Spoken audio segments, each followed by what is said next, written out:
आज का बाजार शुरुआत में शांत था और ऐसा लग रहा था कि दिन सामान्य रहेगा, लेकिन जैसे जैसे समय आगे बढ़ा धीरे धीरे दबाव बढ़ता गया और अंत में बाजार कमजोरी के साथ बंद हुआ। सेंसेक्स 417 अंक गिरकर 76,887 पर बंद हुआ और निफ्टी 97 अंक टूटकर 23,996 पर आ गया, जिससे 24,000 का अहम स्तर भी टूट गया। असली कहानी सिर्फ गिरावट की नहीं थी, बल्कि सेक्टर के अंदर चल रही खींचतान की थी। कुछ सेक्टर दबाव में रहे तो कुछ ने मजबूती दिखाई, जिससे बाजार का मूड पूरे दिन अस्थिर बना रहा। बैंकिंग सेक्टर ने आज बाजार को सबसे ज्यादा नीचे खींचा। बैंक निफ्टी 864 अंक गिरकर 55,400 पर बंद हुआ और लगभग सभी बैंक शेयर लाल निशान में रहे। सिर्फ कोटक महिंद्रा बैंक ही हरे निशान में टिक पाया। इस कमजोरी के पीछे आरबीआई के नए ESL नॉर्म्स को बड़ा कारण माना जा रहा है। इन नियमों के लागू होने के बाद खासकर PSU बैंक शेयरों में करीब 2% की गिरावट देखने को मिली, जिससे पूरे बैंकिंग सेक्टर पर दबाव बढ़ गया। जहां बड़ी कंपनियों में दबाव था, वहीं मिड कैप शेयरों ने शानदार मजबूती दिखाई। मिड कैप इंडेक्स 171 अंक चढ़कर 60,419 पर बंद हुआ, जिसमें टाटा केमिकल्स, ऑयल इंडिया और इंडस टावर्स जैसे शेयरों ने अच्छा प्रदर्शन किया। दोपहर के बाद एक बड़ी खबर ने बाजार का मूड और खराब कर दिया। इंटरनेशनल मार्केट में कच्चे तेल की कीमतें तेजी से बढ़ी और ब्रेंट क्रूड $111 प्रति बैरल के पार पहुंच गया, जिससे निवेशकों की चिंता बढ़ गई। इस तेजी के पीछे ईरान और अमेरिका के बीच बढ़ता तनाव है। हॉर्मुज स्ट्रेट को लेकर बयानबाजी तेज हो गई है, जो दुनिया की करीब 20% ऑयल सप्लाई का रास्ता है। इसलिए यहाँ कोई भी तनाव सीधे ग्लोबल मार्केट पर असर डालता है। तेल की कीमतें बढ़ने का असर ऑयल सेक्टर में साफ दिखा। जो कंपनियां तेल निकालती हैं उन्हें फायदा हुआ, जबकि जो कंपनियां तेल को रिफाइन करती हैं उन पर दबाव बढ़ गया। यानी सेक्टर के अंदर भी अलग अलग दिशा देखने को मिली। स्टॉक्स की बात करें तो मारुति सुजुकी करीब 3% गिरा, क्योंकि कंपनी के मार्जिन उम्मीद से कमजोर रहे। डालमिया भारत में भी 3% से ज्यादा की गिरावट आई और इंडिगो, HCL टेक और एक्सिस बैंक जैसे शेयर टॉप लूजर्स रहे। वहीं दूसरी तरफ रिलायंस इंडस्ट्रीज ने पिछले 2 दिनों में 5% से ज्यादा की तेजी दिखाई, जिससे थोड़ी राहत जरूर मिली। कोहेंस लाइफ साइंसेज 13% चढ़ा और इटर्नल ने गिरावट के बाद 5% की रिकवरी दिखाकर निवेशकों को चौंकाया। अगर पूरे दिन के मूवमेंट को समझें तो सुबह बाजार ने अच्छी रिकवरी दिखाई और निफ्टी 24,100 से 24,150 के रेंज तक पहुंच गया, जिससे लगा कि बाजार संभल सकता है। लेकिन इसके बाद बाजार उस स्तर पर टिक नहीं पाया और धीरे धीरे प्रॉफिट बुकिंग शुरू हो गई। यानी जो निवेशक पहले से मुनाफे में थे उन्होंने अपने शेयर बेचने शुरू कर दिए, जिससे दबाव बढ़ने लगा। दोपहर से पहले अचानक तेज गिरावट आई और निफ्टी 24,000 के आसपास फिसल गया। यही वो पॉइंट था जहां से बाजार का टोन पूरी तरह कमजोर हो गया और खरीदार पीछे हटते नजर आए। इसके बाद बाजार लंबे समय तक एक सीमित दायरे में घूमता रहा, जिसे कंसोलिडेशन कहा जाता है। इसका मतलब होता है कि बाजार न ऊपर जा रहा होता है न नीचे, बल्कि एक रेंज में ही ट्रेड कर रहा होता है और ट्रेडर्स नई दिशा का इंतजार करते हैं। आखिरी घंटे में बाजार ने हल्की रिकवरी की कोशिश जरूर की, लेकिन बैंकिंग सेक्टर की कमजोरी और ग्लोबल संकेतों के दबाव के कारण ये टिक नहीं पाई और निफ्टी 24,000 के नीचे ही बंद हुआ। ग्लोबल स्तर पर भी माहौल काफी तनावपूर्ण बना हुआ है। रूस ने बांग्लादेश के रूपपुर न्यूक्लियर प्रोजेक्ट में फ्यूल लोड करना शुरू किया है, जिससे एनर्जी सेक्टर में हलचल बढ़ी है और कई देशों की रणनीति बदल सकती है। कतर से LNG सप्लाई रुकने के कारण यूरोप और एशिया में गैस की कीमतें तेजी से बढ़ी हैं, जिससे एनर्जी मार्केट में अस्थिरता और बढ़ गई है और इसका असर आगे चलकर शेयर बाजार पर भी दिख सकता है। मिडिल ईस्ट में इजराइल और हिजबुल्लाह के बीच तनाव बढ़ रहा है, वहीं खाड़ी देशों में भी कूटनीतिक गतिविधियां तेज हो गई हैं। इन सभी घटनाओं को मिलाकर देखा जाए तो एक तरह का नया कोल्ड वॉर जैसा माहौल बनता नजर आ रहा है। कुल मिलाकर बाजार में गिरावट का कारण सिर्फ एक नहीं था, बल्कि बैंकिंग सेक्टर की कमजोरी, बढ़ती कच्चे तेल की कीमतें और ग्लोबल तनाव, इन तीनों ने मिलकर निवेशकों का मूड खराब किया और बाजार दबाव में आ गया। धनलक्ष्मी बैंक ने चौथी तिमाही में काफी मजबूत प्रदर्शन दिखाया है, जहां बैंक का नेट प्रॉफिट करीब 50% बढ़कर 13.4 करोड़ रुपए पहुंच गया है। ये बढ़ोतरी सिर्फ एक नंबर नहीं है, बल्कि ये दिखाती है कि बैंक की कमाई और लोन बुक में दोनों में अच्छी ग्रोथ हो रही है, जिससे बिजनेस का बेस मजबूत बन रहा है।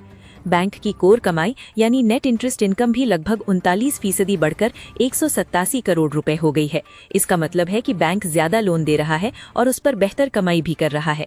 साथ ही एसेट क्वालिटी सुधरने से भविष्य में रिस्क भी कम होता दिख रहा है। इटर्नल लिमिटेड के नतीजे थोड़े मिक्स्ड जरूर रहे, लेकिन अंदर से देखें तो कहानी काफी पॉजिटिव है।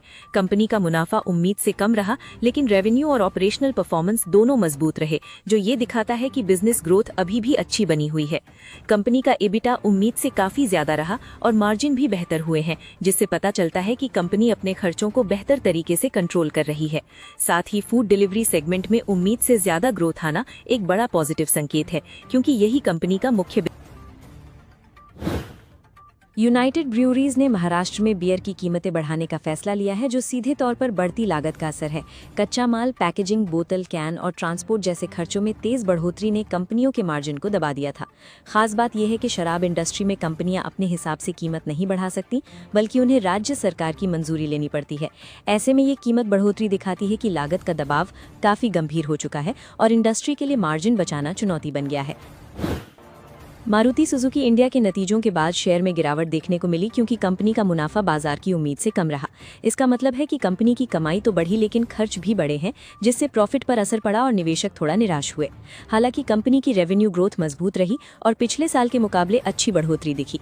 साथ ही कंपनी ने 140 रुपये प्रति शेयर डिविडेंड का ऐलान किया है, जो निवेशकों के लिए एक सकारात्मक संकेत है, लेकिन कमजोर मार्जिन ने इस पॉजिटिविटी को कम कर दिया।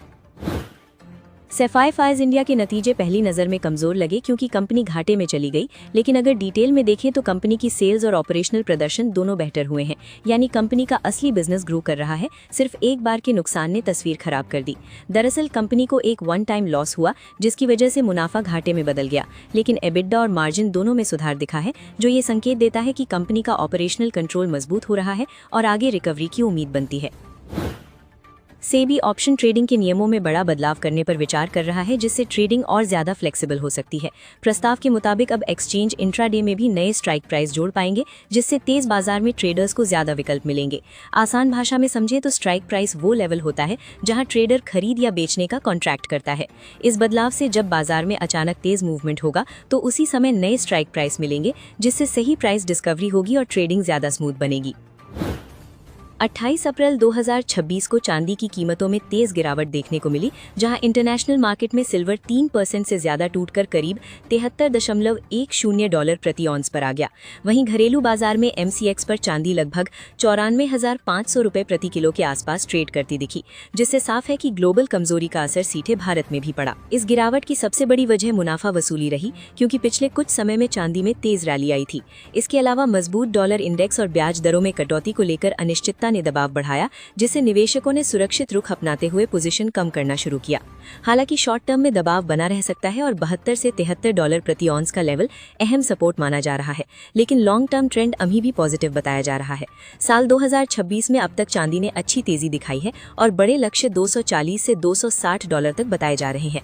हालांकि बीच बीच में उतार चढ़ाव जारी रह सकता है। कास्ट्रोल इंडिया के नतीजे मिले जुले रहे, जहां कंपनी का मुनाफा और एबिटा दोनों बढ़े हैं, जो बिजनेस की स्थिर ग्रोथ दिखाता है। लेकिन एबिटा मार्जिन में हल्की गिरावट ने निवेशकों को निराश किया, क्योंकि मार्जिन कम होना ये संकेत देता है कि कंपनी की लागत बढ़ रही है या प्राइसिंग पावर थोड़ी कमजोर पड़ी है। यही वजह रही कि अच्छे नंबर आने के बावजूद शेयर में हल्की गिरावट देखने को मिली।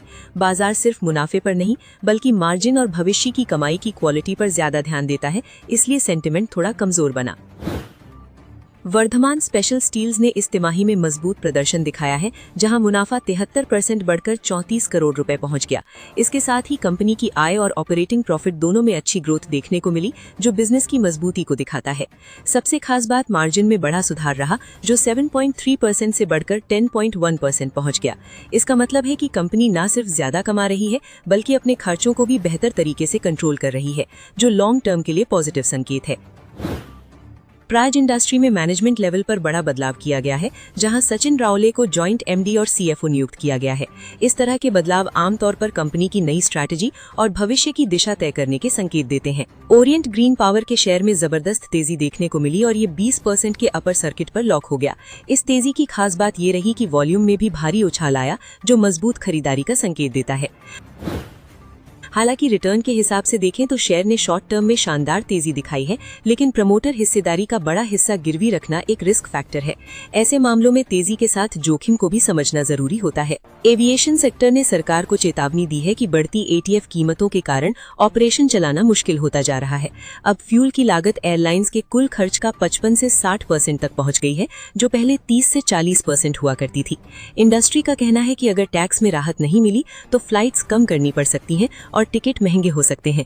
इसका सीधा असर यात्रियों पर पड़ेगा और एयरलाइन।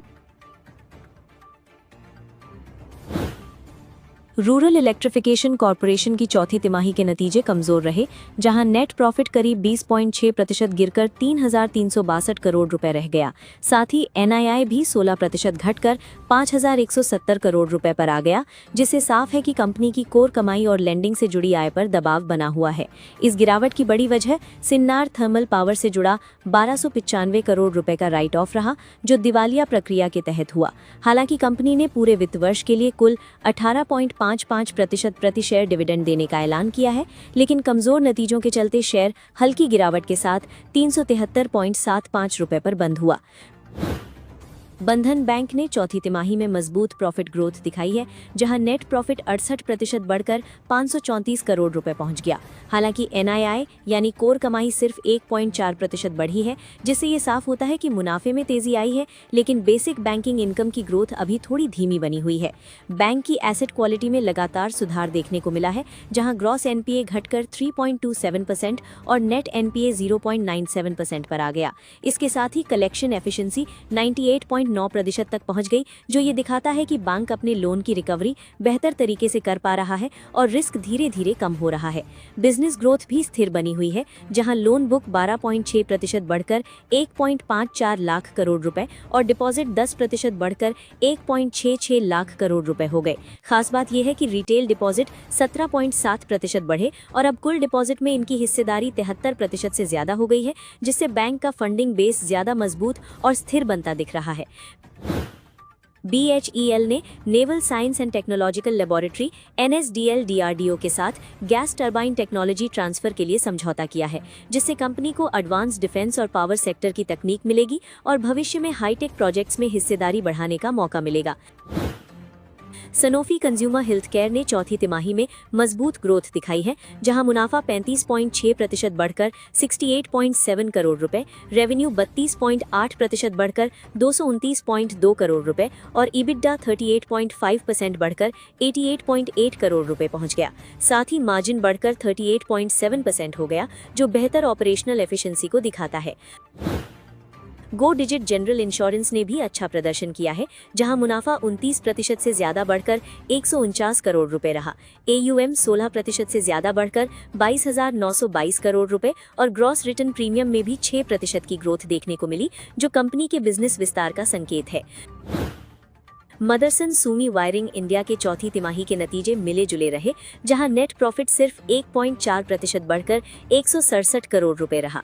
हालांकि कंपनी की रेवेन्यू ग्रोथ काफी मजबूत रही और 32.9% उछलकर 3,334.6 करोड़ रुपए पहुंच गई, जिससे साफ है कि बिजनेस वॉल्यूम बढ़ा है, लेकिन मुनाफे की रफ्तार उतनी तेज नहीं रही। ऑपरेशनल स्तर पर दबाव साफ दिखा, जहां EBITDA सिर्फ 1% बढ़ा और मार्जिन घटकर 10.8% से 8.2% पर आ गया। यानी लागत बढ़ने या प्राइसिंग दबाव की वजह से कमाई की गुणवत्ता प्रभावित हुई। हालांकि कंपनी ने निवेशकों के लिए 0.58 रुपए प्रति शेयर डिविडेंड का ऐलान कर थोड़ा सपोर्ट जरूर दिया। AWL एग्री बिजनेस ने चौथी तिमाही में मजबूत प्रदर्शन दिखाया है, जहां कंपनी का नेट प्रॉफिट 53.5% बढ़कर 292 करोड़ रुपए पहुंच गया। साथ ही रेवेन्यू भी 17.7% बढ़कर 21,465 करोड़ रुपए रहा, जो कंपनी का अब तक का सबसे ज्यादा तिमाही रेवेन्यू है और इसके पीछे 14% का मजबूत वॉल्यूम ग्रोथ रहा। ऑपरेशनल स्तर पर भी कंपनी ने अच्छा प्रदर्शन किया, जहां EBITDA 16.8% बढ़कर 524 करोड़ रुपए रहा। हालांकि मार्जिन हल्का घट घटकर 2.4% रहा, लेकिन कंपनी ने बताया कि प्रति टन कमाई स्थिर बनी हुई है और एडिबल ऑयल सेगमेंट में 17% वॉल्यूम ग्रोथ के साथ मार्केट शेयर बढ़कर 18.6% पहुंच गया। कंपनी का फूड और एफएमसीजी बिजनेस, ई कॉमर्स और एक्सपोर्ट सेगमेंट में भी तेजी बनी रही, जहां ऑल्टरनेट चैनल्स में 43% और ब्रांडेड एक्सपोर्ट्स में 48% वॉल्यूम ग्रोथ देखने को मिली। पूरे वित्त वर्ष 2026 में कंपनी ने 74,000 करोड़ रुपए से ज्यादा का रेवेन्यू पार किया और ₹1 प्रति शेयर डिविडेंड का ऐलान किया। पार्ले प्रोडक्ट्स, जो पार्ले जी जैसे आइकॉनिक ब्रांड के लिए जाना जाता है, अब आईपीओ लाने की तैयारी में दिख रहा है। कंपनी ने Kotak Mahindra bank, JM finance और एक्सिस बैंक जैसे बड़े इन्वेस्टमेंट बैंकों से बातचीत शुरू की है। हालांकि अभी ये शुरुआती स्टेज में है और कंपनी ने साफ किया है कि फिलहाल कोई फाइनल फैसला नहीं हुआ है। अगर ये लिस्टिंग होती है तो पार्ले प्रोडक्ट्स और ब्रिटानिया इंडस्ट्रीज जैसे बड़े प्लेयर्स पहली बार सीधे शेयर बाजार में तुलना के लिए आमने सामने होंगे। ऐसे में एफएमसीजी सेक्टर में निवेशकों के लिए ये बड़ा ट्रिगर बन सकता है। फेड बैंक फाइनेंशियल सर्विसेज ने चौथी तिमाही में मजबूत ग्रोथ दिखाई है, जहां नेट प्रॉफिट 40% बढ़कर 100.5 करोड़ रुपए पहुंच गया। साथ ही एनआईआई भी 23% बढ़कर 348.8 करोड़ रुपए रहा, जो ये दिखाता है कि कंपनी की लेंडिंग और कोर कमाई लगातार मजबूत हो रही है। रेल विकास निगम लिमिटेड को एनएमडीसी से 392.1 करोड़ का नया ऑर्डर मिला है, जिसमें हैदराबाद के बंजारा हिल्स में सीनियर अधिकारियों के लिए रेजिडेंशियल कैंपस बनाना शामिल है। ये प्रोजेक्ट 15 महीने में पूरा होगा और कंपनी के रेगुलर बिजनेस का हिस्सा है। ग्रीनब्ला इंडस्ट्रीज ने चौथी तिमाही में शानदार ग्रोथ दिखाई है, जहां नेट प्रॉफिट 86% बढ़कर 30.7 करोड़ रुपए पहुंच गया। हालांकि इसमें 15.2 करोड़ का एक वन टाइम गेन भी शामिल है, इसलिए असली ऑपरेशनल परफॉर्मेंस समझने के लिए इसे अलग करके देखना जरूरी है। लेकिन फिर भी कंपनी की कमाई और रेवेन्यू दोनों मजबूत रहे। कंपनी का रेवेन्यू करीब 20% बढ़कर 776 करोड़ रुपए रहा और एबिडा भी 37% बढ़ा। साथ ही मार्जिन में सुधार होकर 12% तक पहुंच गया। खासतौर पर एमडीएफ सेगमेंट में 45% वॉल्यूम ग्रोथ और बेहतर मार्जिन देखने को मिला, जो कंपनी के लिए बड़ा ग्रोथ ड्राइवर बनता दिख रहा है, जबकि प्लाईवुड बिजनेस भी स्थिर ग्रोथ दे रहा है। सनोफी इंडिया का Q1 प्रदर्शन कमजोर रहा, जहां नेट प्रॉफिट 14% गिरा और रेवेन्यू में भी कमी आई। इसका मुख्य कारण पार्टनरशिप ट्रांजिशन रहा, जिससे शॉर्ट टर्म में बिजनेस पर दबाव देखने को मिला। हालांकि घरेलू बाजार में कंपनी का इंसुलिन पोर्टफोलियो लगातार दूसरे क्वार्टर में मजबूत प्रदर्शन करता दिखा, जो पॉजिटिव संकेत है।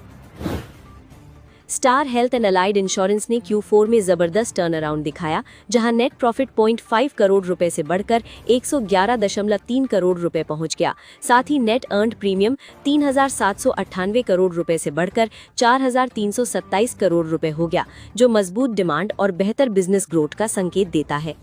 कंपनी का ऑपरेटिंग और अंडरराइटिंग प्रदर्शन भी काफी सुधरा। अंडरराइटिंग लॉस 275 करोड़ रुपए से घटकर 154 करोड़ रुपए रह गया, जबकि 87 करोड़ रुपए के ऑपरेटिंग घाटे से निकलकर 64 करोड़ रुपए का मुनाफा हुआ। हालांकि अच्छे नतीजों के बावजूद स्टॉक में सीमित मूवमेंट रहा, जो ये दिखाता है कि मार्केट पहले से इस सुधार को काफी हद तक प्राइस कर चुका था। ओपेक से यूनाइटेड अरब एमिरेट्स के बाहर निकलने का फैसला एक बड़ा गेम चेंजर माना जा रहा है, क्योंकि यूएई ओपेक का तीसरा सबसे बड़ा उत्पादक है। इसका मतलब है कि अब वो प्रोडक्शन कोटे से आज़ाद होकर ज्यादा तेल निकाल सकता है, जिससे ग्लोबल सप्लाई बढ़ने और कीमतों पर दबाव आने की संभावना है। शॉर्ट टर्म में अगर यूएई प्रोडक्शन बढ़ाता है तो क्रूड ऑयल की कीमतें $95 से $100 के दायरे में आ सकती हैं, लेकिन दूसरी तरफ मिडिल ईस्ट तनाव कीमतों को सपोर्ट भी कर सकता है। यानी बाजार में एक तरफ सप्लाई प्रेशर होगा और दूसरी तरफ जियोपॉलिटिकल रिस्क, जिससे वॉलेटिलिटी बढ़